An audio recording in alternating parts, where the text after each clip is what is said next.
अब बीजेपी की तकलीफ क्या है, जो उनके डब्बे थे वो इंजन समझ रहे हैं, तो उस पे तो आप बात नहीं करेंगे। है तो वहाँ भी तो कई लोग घूम रहे हैं कि हम भी प्रधानमंत्री बन नहीं, जाएं। वहाँ तो एक ही है सर। ये आप कह रहे हैं ना? नहीं, वो खुद भी कह रहे हैं। नहीं, ऐसा कुछ नहीं है। आप कह रहे हैं कि ज्ञानवापी कोई मुद्दा ही नहीं है आपके क्या लिए? राष्ट्रवाद संस्कृति ये कि हमारी बहनों को इस तरह का वीडियो निकल करके आएगा? वो तस्वीरें, वो वीडियो देख करके आक्रोशित हैं बीजेपी के खिलाफ वोट डालने के लिए। पर अखिलेश जी, ऐसी ही तस्वीर पश्चिम बंगाल से आई है, पर मणिपुर का मसला आपने बिल्कुल एक अलग उसको क्या आयाम दे पता दिया क्या है। हो सकता है, ये बीजेपी है, कोई भी कुछ कर सकती है। दोस्तों, टॉनिक वाली आंटी उर्फ रूबिका लियाकत के हर एक प्रोपेगेंडा को जब मैं देखता हूं तो मुझे बहुत हंसी आती है। वो इसलिए क्योंकि कितना मासूम तरीके से यह प्रोपेगेंडा चलाती है, कितना मासूम तरीके से विपक्ष को टारगेट करते हुए हर एक सवाल को पूछती है, लेकिन उतनी ही मासूमियत से सामने बैठा बंदा भी इसकी बखिया उधेड़ करके रख देता है। कैसे, आप ये वीडियो क्लिप मुलाहिजा फरमाइए, जो कि अखिलेश यादव वर्सेस रूबिका लियाकत का है। तो चलिए वीडियो देखते हैं, देन हम बातचीत का सिलसिला जारी रखेंगे। मुलायम सिंह यादव जी, एक दफा ये था कि देश के प्रधानमंत्री कि बस उस सीढ़ियों को चूमने के बहुत नजदीक थे, पर रक्षा मंत्री वो बने। क्या अखिलेश यादव उस सपने को पूरा करेंगे? मैं सवाल बदल रही हूँ। हाँ अखिलेश जी, मैं ये नहीं कहता हूँ कि कौन बनेगा, लेकिन ये सच है कि यूपी प्रधानमंत्री बनाता है और हमारे पास चॉइस है। आप भविष्य में नाम भी देखेंगे और किसको बनना है वो भी आपके सामने आ जाएगा। और संयोजक मुंबई में तय हो जाएगा। मुझे नहीं पता, लेकिन मुझे ये पता है कि उत्तर प्रदेश और जहां समाजवादी पार्टी है उसमें भारतीय जनता पार्टी को हराना है। आप बहुत बड़े बड़े इशारे कर रहे हो, वो हमको समझ में आ रहा है। अच्छा, अब बीजेपी की तकलीफ क्या है, जो उनके डब्बे थे वो इंजन समझ रहे हैं, तो उस पे तो आप बात नहीं करेंगे। नहीं, बिल्कुल। आप अगर चॉइस है तो वहाँ भी तो कई लोग घूम रहे हैं कि हम भी प्रधानमंत्री बन नहीं, जाएं। वहाँ तो एक ही है सर। ये आप कह रहे हैं ना? नहीं, वो खुद भी कह रहे हैं। नहीं, ऐसा कुछ नहीं है। अच्छा, आप हमने तो बताइए कहा फिर ना कौन? आपसे कि जो लोग डब्बे थे वो इंजन समझ रहे हैं अपने आप को। आप पता करिए, जानकारी करिए बीजेपी का। क्या वहाँ किसी का सपना नहीं है क्या? वहाँ भी हो सकता है लोगों का सपना हो। पर ये डब्बा कहीं यूपी से निकल कर तो वहाँ नहीं जुड़ा हो है। सकता है, कोई बड़ी बात नहीं है। ये मैं नहीं कह रहा हूँ, ये आप कह रहे नहीं, हैं। आप कह रहे हैं भाई। समझ रहे हो? समझ रहे हो आप? मैं तो आपसे मैंने तो सवाल ये पूछ कहा रही कि हूँ। कोई डब्बा वो इंजन समझ रहा है। मैं तो आपसे सवाल पूछ रही हूँ कि जिस डब्बे का आप सोचिए जिक्र कर रहे यूपी हैं, में, वो अगर डब्बा यूपी में कौन? बात आ गई तो आप यूपी समझ लीजिए, अभी तक कोई डीजीपी नहीं है परमानेंट। सोचिए आप, कोई प्रदेश है देश में जहाँ पे कार्यकारी डीजीपी बनता हो, कार्यकारी डीजीपी, और झूठे मुकदमे लगाए जाते हो, लोगों को जेल भेजा जाता हो। आप इन सब मसलों पर बात करेंगे, पर आप ज्ञानवापी पर और स्वामी प्रसाद मौर्य पर बात नहीं करेंगे। क्यों नहीं करेंगे? अरे कोर्ट है, और बीजेपी की तो राजनीति रही नफरत की राजनीति। पर आरोप यह है कि स्वामी प्रसाद मौर्य नफरत फैला रहे हैं। ये बीजेपी के लोगों मेरे ने जब ख्याल से से ज्ञान आप- बांटने के काम शुरू किया है कि ये था, ये था, तब से सब लोग कह रहे हैं यहाँ ये था। पर- अभी कोई कहेगा ये ताज मानसिंह होटल से पहले कुछ और था यहाँ पे।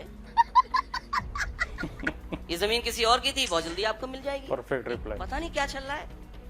पर आप एएसआई के सर्वे पर यकीन रखते हैं? आप चाहते हैं कि एएसआई का किसी सर्वे भी हो? उस सवाल का जवाब नहीं देना चाहता हूँ जो बुनियादी सवाल है।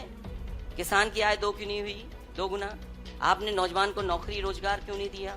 इन्वेस्टमेंट क्यों नहीं आया? आपने बड़े बड़े एमओयू किए 5 लाख करोड़ का। 5 लाख करोड़ का एमओयू छोटा नहीं होता है। 5 लाख करोड़ का एमओयू क्या जमीन पर उतरा है आपका? इसलिए बीजेपी को नकारात्मक राजनीति छोड़ देनी चाहिए। मंडियां बनाई नहीं, एक जिला अस्पताल यूपी में बनाया हो तो बताइए आप। अखिलेश जी, वो ये एक कह जिला रहे हैं अस्पताल। विकास एक तरफ है, वो जो साथ चलता रहेगा, दूसरा देश की संस्कृति है। ये 2 पटरियां हैं जिस पर देश चलेगा। आप कह रहे हैं कि ज्ञानवापी कोई मुद्दा ही नहीं है आपके क्या लिए? अरे कहना क्या चाहते हो? राष्ट्रवाद संस्कृति ये कि हमारी बहनों को इस तरह का वीडियो निकल करके आएगा, ये आपकी नई संस्कृति है क्या? यही राष्ट्रवाद की संस्कृति है आप? इसी का प्रचार कर रहे हैं आप? और फिर आप किसका ढूंढ रहे हैं कि ये वीडियो किसने वायरल किया है? आप वो ढूंढ रहे हैं। हाँ, वो क्या ये देश का आरोप लगा रहे हैं और मैं आपसे कह रहा हूँ, बहुत सारी माताएं बहनें वो हैं जिन्होंने बीजेपी को वोट दिया।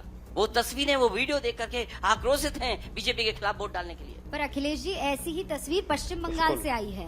क्या वो जहाँ राष्ट्रवाद कहीं भी है? हो घटना, हम घटना की निंदा कर रहे हैं। ये नहीं है कि ये घटना हो गई तो इसके बराबर में दूसरी घटना आप बताएंगे। वो सेम टाइम पर, और वो कह रहे हैं आक्रोश सिर्फ मणिपुर पर। वो ये सवाल आपसे पूछ रहे हैं। जो घटना कहीं भी होगी उसकी निंदा होगी, लेकिन मणिपुर में सरकार के इशारे पर हो रहा है। ये जो नफरत की राजनीति और वोट की राजनीति ने मणिपुर को यहाँ धकेल दिया। इस सज्जन को क्या तकलीफ है भाई? और हो सकता है कुछ उद्योगपतियों के भी सपने ऐसे हों कि अगर मणिपुर में ऐसा होता है तो शायद उन्हें भी मौका मिल जाए कुछ वहाँ पर। कुछ चीजें ऐसी बाहर आ रही हैं। हो सकता है। आप किस तरफ इशारा कर रहे हैं? क्या पता वहाँ जंगल पर किसी को नजर हो कि यहाँ मिट्टी है, यहाँ जमीन है, कुछ मिल जाएगा यहाँ पर। किन उद्योगपतियों का जिक्र? कोई भी हो सकता है। अभी मैं पढ़ा अखबारों में कि कुछ जो मिनरल्स केवल सरकारी कंपनियां कर सकती थी, जिनका है माइनिंग की, उन्हीं को राइट्स थे। वो राइट्स आप प्राइवेट में देने जा रहे हैं। आप क्या धोखा दे रहे हो देश को? आप क्या ये चीजें नहीं जानते हैं? जी, पर मणिपुर का मसला आपने बिल्कुल एक अलग उसको क्या आयाम दे पता दिया क्या है। हो सकता है?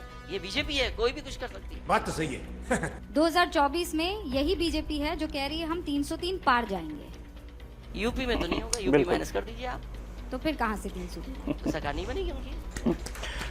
तो दोस्तों, ये आपने देखा टॉनिक वाली आंटी उर्फ रूबिका लियाकत को, जो हिंदू मुस्लिम करते किसी भी डिबेट में थकती नहीं। कहिए तो हिंदू मुस्लिम मुद्दे पर ही ये टिकी हुई है, नहीं तो इनके हाथ में एक कटोरा और कोई चौराहा इन्हें पकड़ा दिया जाता। लेकिन ये हिंदू मुस्लिम करके ही आज यहाँ तक पहुंची हैं और आज भी ये हिंदू मुस्लिम करने में बाज नहीं आ रही। कहिए तो नफरत और सांप्रदायिक वाला डिबेट करने, लोगों को उकसाने भड़काने का काम करने में ये लोग बाज नहीं आ रहे। और ये इकलौती ऐसे गोदी मीडिया नहीं है, बल्कि इसके अलावा कई सारे ऐसे गोदी मीडिया उनके एंकर हैं जो इसी तरह का नफरती एजेंडा चलाते हैं, नफरती डिबेट चलाते हैं और सिर्फ विपक्षी नेताओं से सवाल पूछते हैं। विपक्षी नेता जब भी किसी असल मुद्दे पर सवाल पूछ देते हैं तो इन्हें बड़ा मिर्ची लग जाती है और सरकार के तरफ से बैटिंग करते हुए उन्हें डिफेंड करने लग जाते हैं। जैसा कि आपने यहां पर भी देखा कि अखिलेश यादव ने मणिपुर का मुद्दा उठाया तो किस तरह से ये टॉनिक वाली आंटी वट अबाउटरी करते हुए बंगाल और फलाना ढिमका करने लग गई। यानी कि जब जब कोई सरकार से सवाल पूछता है तो उनके बचाव में इस तरह के गोदी मीडिया के गोदी एंकर खड़े हो जाते हैं और सवाल पूछने वाले से ही ये लोग सवाल पूछने बैठ जाते हैं। ये है हमारे देश के, ये कहिए तो न्यू इंडिया की गोदी मीडिया की सच्चाई, जो न सिर्फ लोगों को उकसाने भड़काने का काम करती हैं बल्कि सत्ता के सामने चरण वंदना भी करती हैं, चरण चुंबक बने भी बैठे हुए हैं। तो आप इस टॉनिक वाली आंटी उर्फ रूबिका लियाकत के बारे में क्या कहना चाहेंगे? 2 शब्द कमेंट बॉक्स में लिख करके जरूर बताएं। फिर मुलाकात होती है किसी नए वीडियो के साथ, तब तक के लिए बाय बाय। मेरा ये चैनल सब्सक्राइब करें और मेरे हर अपडेट आपको मिले, इसके लिए बेल आइकन जरूर दबाइएगा।